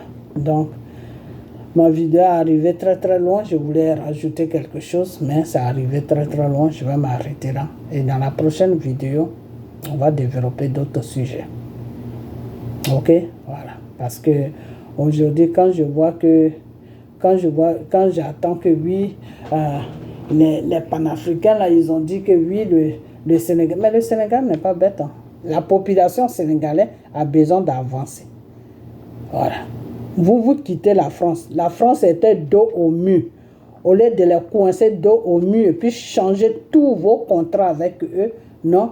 Vous dites que c'est quelqu'un qui s'appelle Poutine que vous partez sur. Moi, je dis Poutine, oui, c'est Dieu qui l'a mis sur votre chemin pour vous aider, pour que la France puisse, pour que vous puissiez prendre le dessus sur la France. C'était dans ce sens-là. Parce que si la France sait que Poutine, la Russie avec vous, là, ils vont se calmer. Donc, tout ce que vous allez leur proposer, là, ils vont accepter. Ok? Et c'est le jeu là que le Sénégal veut jouer. Le Sénégal veut coincer dos au mur à la France. Donc, tous les contrats qu'ils ont mis, tous les contrats de 1900 wow là qu'ils ont mis, et puis ils sont en train de piller le Sénégal là. Mais le Sénégal va tout recommencer. Ils vont tout remettre en joue. C'est-à-dire, 100%, toi tu as 20 ou tu as 10, moi le reste c'est pour moi parce que la richesse là ça appartient à mon pays, mon peuple a besoin de manger. Donc si tu ne veux pas, je vais négocier avec quelqu'un d'autre. Il y a les États-Unis qui est là, il y a n'importe quel pays qui est là. Si tu ne veux pas, je vais ailleurs. C'est ça que le Seigneur voulait que vous le Mali et le Burkina, c'est ça que le Seigneur voulait que vous fassiez. Mais vous ne pensez même pas à ça. Vous, tout ce qui vous intéresse, achetez les armes. Achetez les armes. Donc, quand vous finissez d'acheter des armes, là, vos populations, là, ils vont manger quoi? Voilà je vais parler de ça un jour. Quand je disais que arrêtez d'acheter des armes, arrêtez, parce que la Russie est en train de piller le Mali et le Burkina. Arrêtez ça. Arrêtez, parce que ce n'était pas dans ce sens-là que Dieu est parti avec vous. Non. Aujourd'hui même, Dieu vous a laissé parce que vous êtes parti sur une direction qui n'a plus lui, Dieu, sa direction. Ok? Vous êtes en train de vendre même le Mali et le Burkina à Poutine. Il est en train de piller, il est en train de piller. Depuis quand la Russie peut vous donner un développement? Je vous ai déjà dit ça. La Russie même cherche à se développer. La Russie n'a pas de développement à donner à quelqu'un. La Russie peut vous aider si les djihadistes vous fatiguent. Oui, la Russie peut vous libérer de ça. La Russie peut vous libérer de quelqu'un qui vient vous attaquer. La Russie peut vous aider. Mais à part ça, là, la Russie ne peut rien faire. Parce que la Russie, pourquoi ils ont beaucoup d'armes? Parce qu'eux, ils sont restés dans la guerre. Nous, on n'était pas encore nés, la Russie était dans la guerre jusqu'à aujourd'hui. Ils sont dans la guerre. Donc, quand on dit guerre, là, après, Russie et les États-Unis, en tout cas, ils vont ensemble. Okay, mais la seule différence, c'est que les États-Unis, eux, ils ont su faire travailler leur tête. Ils ont déposé les armes, ils ont arrangé leur pays, ils ont mis beaucoup de développement sur leur pays, ils ont tout sur leur pays. Mais ce n'est pas le cas de la Russie. La Russie n'a pas de développement. La Russie ne peut pas développer un pays. Tout ce que la Russie peut te donner, c'est les armes pour te défendre. Ok? Voilà. Donc, quand vous finissez d'acheter là, cherchez, mais restez maintenant avec la France pour voir comment vous pouvez être développé. Vous pouvez vous développer. Maintenant, vous quittez dans la France. Non, on va traiter avec les Russes. On va faire ceci, on va faire cela. En Russie, là, c'est qui va aller faire l'école en Russie pour venir travailler au Mali? C'est qui va faire ça? Le Russe, là. C'est pas parler. Le Russe, là, n'est pas parlé partout. Le Russe, là, n'est pas parlé. Il y a trois langues qui sont parlées de partout. Il y a l'anglais, il y a le français, il y a l'espagnol. Russe, là, c'est pas parlé nulle part. Ok? Voilà. Quelqu'un qui parle russe, là, s'il vient aux États-Unis, il ne peut pas travailler. Il faut qu'il parle d'abord l'anglais avant de travailler. Quelqu'un qui parle russe, là, quand il va en France, il ne peut pas travailler. Il faut d'abord qu'il parle le français pour travailler. Quelqu'un qui parle russe, là, s'il va en Espagne, il ne peut pas travailler. Il faut d'abord qu'il parle l'espagnol avant de travailler. Donc, la Russie, les Russes ne peuvent pas vous donner un développement. Le développement, vous pouvez le trouver en France, aux États-Unis. C'est tout. Ok? Voilà. Donc, réveillez-vous. Le rêve dans lequel Kémy Séba et toute sa bande là sont en train de vous amener là. Réveillez-vous parce que eux, ils sont en train de... Eux, ils font ça pour remplir leurs poches. Eux, c'est un système pour s'enrichir. Vous ne voyez pas Kémy Séba comment il est? Comment il est? Quand on revient 20 ans en arrière là. Allez-y voir les photos de Kémy Séba 15 ans ou 20 ans en arrière. Il était tout maigre. Aujourd'hui, le voilà, il a des joues partout, il est obèse. Et tout ça, il va voir les pays là, et puis les pays là lui donnent des milliers de paquets, plein de sous, pour déstabiliser seulement l'Afrique, pour dire, c'est du n'importe quoi, vraiment du n'importe quoi. Et c'est quelqu'un comme ça que vous suivez, quelqu'un même qui est né en France, qui ne connaît même pas l'Afrique, qui ne connaît même pas les problèmes de l'Afrique. Lui, il s'est attaché à ce combat-là juste pour s'enrichir, c'est tout. Voilà le rôle de Kémy Séba qui joue dans ce combat-là. Sinon, Kémy Séba n'est pas là pour libérer un pays africain. Avant de libérer un pays, là, lui-même, il n'a qu'à se libérer d'abord. Ok? Voilà. Il n'a qu'à se libérer d'abord. Parce que c'est la France qui l'a donné la libération. Parce que lui-même, il avait un passeport français. Savait ça, il voyageait partout. Et la France lui a pris le passeport. Quelqu'un même qui a un passeport français et qui ne peut pas se passer de ça. On lui arrache le passeport, il commence à menacer, il commence à parler partout. Ça veut dire que lui-même, il n'est pas libre. Lui-même, il n'est pas libre. Il n'a qu'à d'abord se libérer avant de libérer les pays africains. Non, c'est quelqu'un comme ça qui est perdu de la nature, qui est né en France, qui n'a pas fait des études là-bas parce qu'il était en train de, dans les banlieues, là, en train de faire des brigandages là-bas. Donc, lui, il veut arranger sa vie, il a réfléchi, il dit, bon, je vais me mettre dans un combat africain, je lutte pour la cause de l'Afrique. N'importe quoi. Réveillez-vous. Hein. Ok? Voilà. Donc, Mali, ressaisissez-vous. Le rebelle qui est couché au Mali, là, foutez-le dehors. Et puis, ressaisissez-vous et partez voir la France. Asseyez-vous et parlez, mettez les choses au point. Ok? Mettez les choses au point. Et peut-être que, essayez de voir avec Poutine, il va vous arranger juste au niveau des djihadistes, c'est tout. Sinon, Poutine ne peut pas vous donner un développement. Chez Burkina aussi, c'est pareil. Toi, le petit Ibé, toi, vraiment, toi, tu as renversé l'autre là. Comment il s'appelle même? Comment il s'appelle celui-là même? Taliban ou je ne sais pas. Non, comment il s'appelle même celui-là?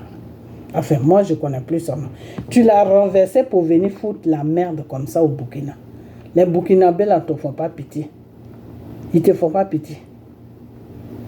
Vraiment, quand tu es venu, nous tous, on a pensé que tu étais venu pour faire quelque chose de bien, alors que tu es venu pour prendre les Burkinabés en otage. Il faut arrêter. Il faut vraiment arrêter. Ok? Donc, je vais vous laisser. Dans la prochaine vidéo, on va parler. Ok? Donc, que cette vidéo soit couverte par le sang de Jésus. Et puis, partagez-la et on va bientôt. Ok? Bye bye.